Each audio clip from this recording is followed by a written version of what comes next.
Պայրուսիելի հայնակիցներ, օրը կիրակի է և մեր հերթական եթերի օրն է։ Ինչ է տեղի ունենում ընդհանրապես։ Տեսեք, Նիկոլ Փաշինյանը ստեղծում է պարալել իրականություններ, այն իրականությանը, որը որ մենք ունենք, եւ մենք սկսում ենք զբաղվել այդ պարալել իրականություններով։ Օրինակ, կաթողիկոսի եւ 6 եպիսկոպոսների դատավարությունը սկսվեց եւ շատ արագ նաեւ դադարեց, որովհետեւ դատավորը ինքնաբացարկ հայտնեց։ Շատերը բան էին անում, հերոսացնում էին դատավորին, որ ապրի ինքը, մալադյեց,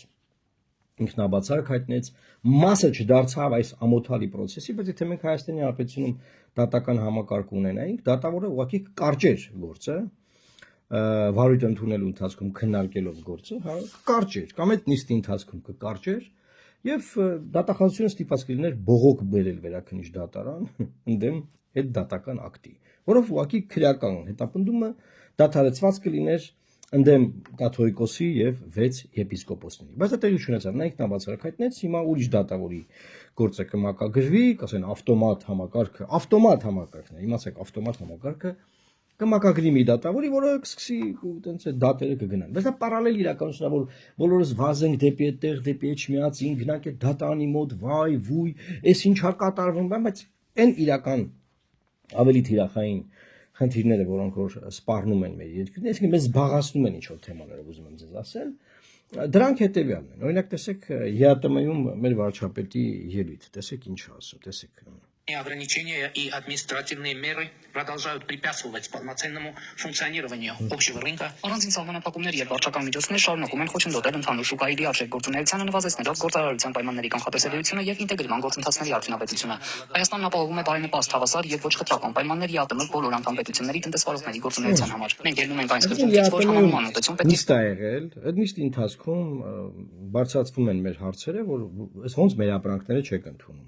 Եվ ընդհանուր եզրակացությունը նա է, որ ԵԱՏՄ-ն չի գործում։ Տեսեք, վարչապետը քանի անգամ ասել որ ԵԱՏՄ-ն չի գործում, սա ԵԱՏՄ-ի կոլապսն է, ԵԱՏՄ-ն կփլուզվի, եթե այսպես շարունակվի բան, եւ եկեք հետ նայենք վերջին 9 տարիների ընթացքում այլ ինչ համակարգեր չեն գործել, որոնք մեր հիմնական խնդիրները դրանք են եղել։ Մենք զբաղվել ենք ուրիշ բաներով, այնտեղ Թալանի հետբերման գործընթացով էինք զբաղված, օրինակ 2018 թվականի սկզբներին, երբ որ արդեն հարցեր էին տրվում ԵԱՀԿ Մինսկի խմբի համանախագահության։ Հիշում եք, Նիկոլ Փաշինյանը հարցեր էր տվել ԵԱՀԿ Մինսկի խմբի համանախագահությանը, թե դուք պետք է այս հարցերին պատասխանեք, մենք պարզաբանեք, ինչ նկատի ունեք տարածքային ամբողջականություն եւ ինքնորոշման իրավունք։ Մենք ինչ նկատի ունենք, բայց այդ հարցերին պատասխանեք, մենք այդ սկզբունքները մեր համար բացահայտեք։ Հետո մի քիչ էլ անցավ, պարզվեց, որ ԵԱՀԿ Մինսկի խումբը չի գործում։ Այն չի գնային կոլապսի է ենթարկվում։ Չի գործում, բան, հետո մի քիչ էլ անցավ, մեկ էլ պարզվեց, որ պատերազմ սկսվեց։ Պատկերացնում եք ինչ եղավ։ Պատերազմ սկսվեց։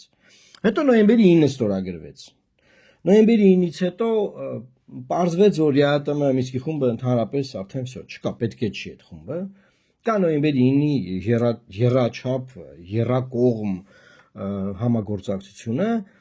եւ նոյեմբերի 9-ի եռակողմ համագործակցության ընթացքում պարզվեց, որ նոյեմբերի 9-ը չի գործում։ Չի գործում նոյեմբերի 9-ը։ Մենք սկսեցինք հարցեր տալ, հարց տվեցինք բոլորին հարցեր, բայց ինչի չի գործում, չէ որ այս կետը, չէ որ այն կետը, բան, հետո պարզվեց, որ Լաչինի միջանցքը փակվել է։ Հետո պարզեցինք, որ խաղաղապահները չեն գործում, ռուս խաղաղապահները չեն գործում։ Ռուս խաղաղապահները որ չեն գործում, ինչ եղավ։ Դե Լաչինի միջանցքը փակա։ Հետո էլի պատերազմ եղավ։ ԵԱՏՄ բանին չհասնենք դեռ, էլի դեռ ԵԱՏՄ-ին գալու եմ, հերթով եմ գալիս։ Ստե մի հատ բան բաստորեցի, որովհետև երբ որ 18 թվականներ մենք կանոնավորեցինք ՀԱՊԿ գլխավոր քարտուղարին։ Հիշեք, ՀԱՊԿ գլխավոր քարտուղարին մենք կանոնավորեցինք։ Ինչ որ քերական գործողոպտի դատենք, բան ոչ չենք է դատ է, գոնե դատածնենք, իմանանք թե կանոնավոր չէ։ Անիմաստ տեղը կանոնավորեցինք, պարզեցինք, որ մենք խնդրեմ ունենք ՀԱՊԿ-ի հետ։ Հետո մինչև 23 թվականի Լաչինի միջանցքի բացումը ես մի քիչ անցա։ Եղավ էլի պատերազմ, սեպտեմբերյան պատերազմ։ Մենք այդտեղ պարզեցինք, որ ՀԱՊԿ-ն չի գործում։ ՀԱՊԿ գագաթնաժողով եղավ Երևանում, մենք հարցեր տվեցինք ՀԱՊԿ-ին։ Դուք ճանաչում եք, որ Հայաստանի տարածքային ամբողջականությունը խախտվել է։ Հարցեր, պետք է այդ հարցերին պատասխանեք։ Նայեք, ԵԱՀԿ Մինսկի խմբին էլ էինք հարցեր տվել, դա չգործեց։ Եղավ պատերազմ։ Հետո եղավ մի հատ պատերազմ, ՀԱՊԿ չգործեց։ ՀԱՊԿ-ին հարցեր տվեցինք, ՀԱՊԿ-ն շարունակեց չգործել, ուզում եք դիտորդական առաքելություն ուղարկել, մենք չուզեցինք, որովհետև չէին արձանագրում, որ մեր տարածքը խախտվել է։ Հետագայում հանրապետության նախագահի բերանով մենք ընդունեցինք, որ մեր սահմանները պայմանական են։ Հիշեք, հանրապետության նախագահն ասաց Հայաստանը ունի այս 13 կիլոմետրանոց 12.9 սահմանազատված սահմանը։ Այսինքն ՀԱՊԿ-ն չի գործում։ Նորից հիմա անցնում եմ առաջ։ Հետո խաղապանները չեն գործում Լաչինի Միջանցքում, խաղապաններն չեն գործում, հետո նորից պատերազմա լինում արդեն Արցախում եւ էթնիկ զտում է տեղի ունենում։ Այդտեղ արձանագրում ենք, որ վերջ նոյեմբերի 9-ը չէր գործում, խաղապահները չէին գործում, հետո արդեն խաղաղություն է եկել, այդ խաղաղության ընթացքն է, այդ ընթացքում պարալել իրականություններ կա, ոնց է կաթողիկոսի եւ եպիսկոպոսների դատը։ Անդադար պարալել իրականություններ կա, որով որ ամբողջ ժողովուրդը զբաղվում է, բայց հիմնական հիմնարար խնդիրները նրանք են, ինչի մասին ես խոսում էի քիչ առաջ, նկարագրում էի քրոնոլոգիայով, թե ինչեր են տեղի ունեցել։ Եվ վերջին հաշվով ինչ եղավ այդ էթնիկ զտումից հետո օրդենանք փախստականներ 150,000 բան, այդտեղ պարզեցինք, որ դե նոյեմբերի 9-ը չկա, մեկ էլ Ադրբեջանն ասում է Միջանցք պետք է տա։ Ոնց Միջանցք դիտանք, որ Ղարաբաղը չկա,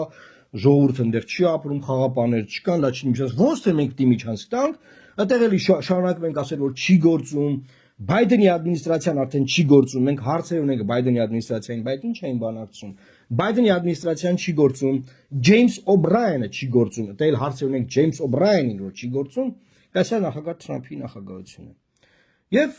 մենք Ադրբեջանի ուզած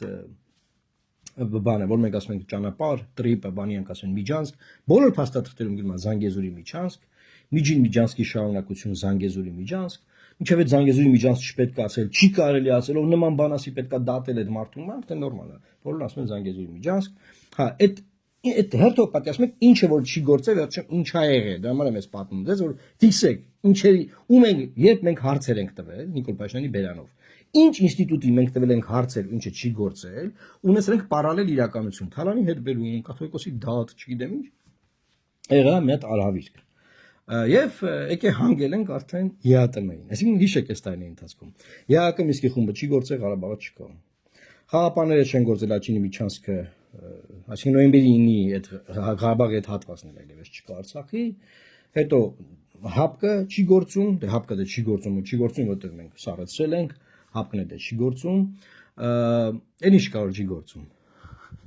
Չգիտեմ ինչ ասեմ։ Ու հիշեք, այդ բոլոր ինստիտուտներին մենք հարցեր ունենք, միշտ հարցեր ենք բարձրացնում։ Ոնց են ԳԱԿ Մինսկի խմբին հարցեր բարձրացնում, հետո ասում Լեռնային Ղարաբաղի հակամարտությունը պետք է լուծվի Հայաստանի ժողովրդի, Ադրբեջանի ժողովրդի եւ Արցախի ժողովրդի համար շահավետ պայմաններով։ Վերջում ոնց է լուծվել այդ հարցը։ Բայց այդ անցենք, դրա արդեն դա վсё չկա էլ, ասենք, որևէ մեկը հարցերով չէ հետարկվում, անգամ նորաստեղծ պարլամենտում էս թեման չկա, դա իմի եղել է, այսինքն նորաստեղծ պարլամենտի օպոզիցիայի դեմքին որնամ ես իրանք սենց են, դա եղել է, Ղարաբաղը չկա, արդեն մենք պետք է կենտրոնանանք, շատ լավ է, կենտրոնացեք, մենք հիմա պետք է կենտրոնանանք թրիփի վրա, շատ լավ, թրիփը, հիմա գնացել է ԵԱՏՄ, ունդեղ հարցեր է տալի, ասում է չի գործում, չի աշխատում, սենց չի լինի, բան նրանք ասում են եղբայր, գնա հարակվի Այսինքն արտաքին պարտադրանքով մեր զուգարկում են հարակվեի։ Հիմա ես ուզում եմ ձեզ ասել ժողովուրդ, սպասվող ուշադիր մարտահրավերները վերաբերում են ԵԱՏՄ-ից պահանջված հարակվեի, Ալիևի պահանջած հարակվեի եւ Ալիևի պահանջած Հայաստանի տարածքից տարածքներ զիջելու թեմաներին։ Մնացած բոլոր թեմաները պարալել թեմաներ են, պարալել։ Որովհետեւ վերջին հաշվով Ինչ որ տեղի ունենում, շատ սպասելի է ներքաղաքական կյանքում։ Չէ՞ ում են բռնում, ում են բաց թողում, տենց հերթով բռնում են, բաց են թողում, բռնում են, բաց են թողում, բռնում են, հետո մի քիչ բաց չեն թողնում, մի քիչ են պահում, հետո տնային կալանք են տալիս, բան, դրանք պարալել թեմաներ են, որ մենք զբաղվենք։ Մեզ սպասվող խնդիրները հիմա մարտահրավերները գալիս է Ռուսաստան, ԵԱՏՄ, Ադրբեջան եւ այս խնդիրները վերաբերում են հարակվեներին։ Ես արդեն նախորդ իմ եթերներից մեկում ձեզ ասացի, որ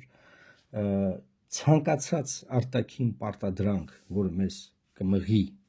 հարակվեներ անելու, որ արտաքին պարտադրանքով է դա։ Մենք դրան դեմ ենք։ Դա մերժելի է, դա գրողի ծոցը ուղարկելու թեմաներ են։ Ու գիտեք, Հայաստանի Հանրապետության ժողովուրդը չունի պատճառահետևանքային կապին հետևելու մեթոդ, հմտություն։ Այսինքն մենք պատճառահետևանքային կապը չենք նայում։ Այսինքն լավ, ոնց եղավ, որ այս ԵԱՏՄ-ն ցես մեր ապրանքները փակել։ Ինչ եղավ, էլի։ Այսինքն ոչ ոք այդ հարցը չի տալիս։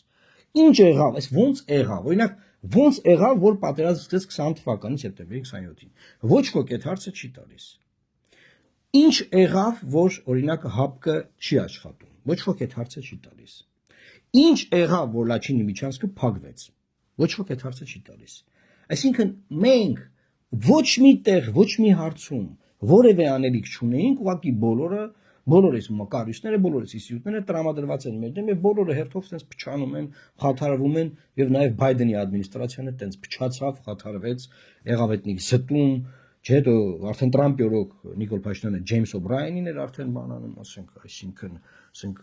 դուք եք մեղավոր ընդհանրապես քանի բանը Մակրոնը դեռ պրեզիդենտ է, դեռ Մակրոնին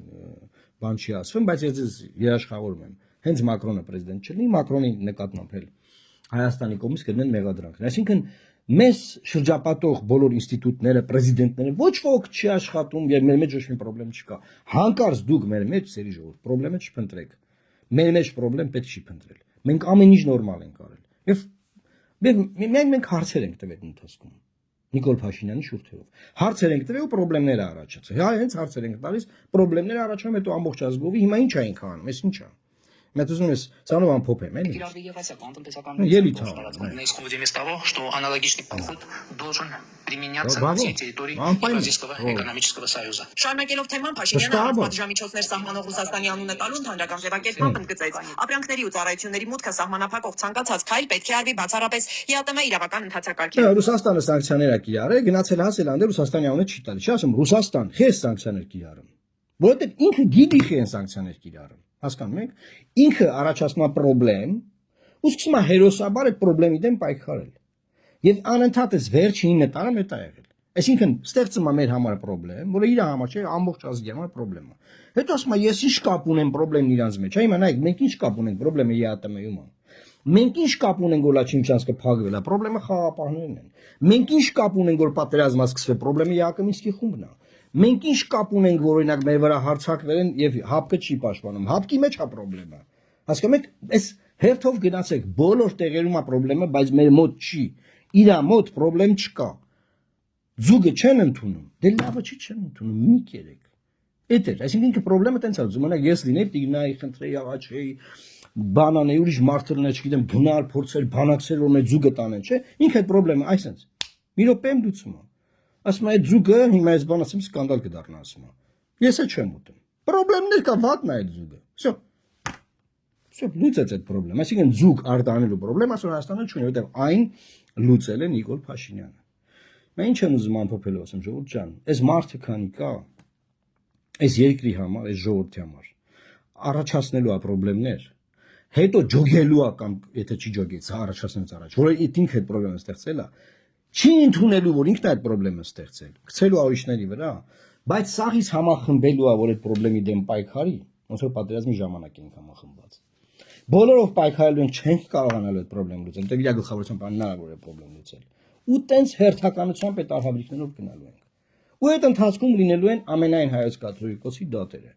եւ 6 եպիսկոպոսների։ Ու էլի տենց հնչեղ բաներ են լինելու։ Օրինակ մոտ ժամանակներս Ռոբերտ Քոչարյանի կալանավորումը կլինի, տեղ կլինի ինչ որ։ Դրանից այսինքն հանրային զբաղմունք անընդհատ լինելու է մեր համար։ Հանրային զբաղմունք լինելու, բայց խնդիրները, որ ինքը առաջացնում է, ու հետո ամբողջ ազգով չեն կարող լուծել, դրանք չեն վերջանում։ Սա է ուզում ձեզ ասել, եւ մյուս կողմից նաեւ, ասենք, բա ինչ է առաջարկում ժողովուրդ ջան։ Առաջարկում եմ մի բան անել, բայց ինչ անել, օրինակ ընտրություններ էլ չկա։ Առաջարկում եմ ուղղակի խորհրդարանին եւ իշխանությանը այլընտրանքային մի բան ձևավորել, քաղաքական մի պլատֆորմ, որ այլընտրանք կլինի։ Ուրիշ տարբերակ չկա։ Այս մարդկանց հետ մենք մեր խնդիրները չենք կարող լուծել, ավելին նոր խնդիրներ են առաջանալու, այդ նոր խնդիրների տակ ենք մնալու։ Ոնց որ ես վերջին 9 տարիների դեպքերը շատ կարճ մի մասը տենց հեպանցիկ բան նկարագրեցի։ Դրանց մասին շատ մանրամասն այն YouTube-ի ալիքում բազմաթիվ նյութեր կան կարող դիտել։ Լավ մնացեք եւ Աստված պահապան Հայաստանի Հանրապետությանը։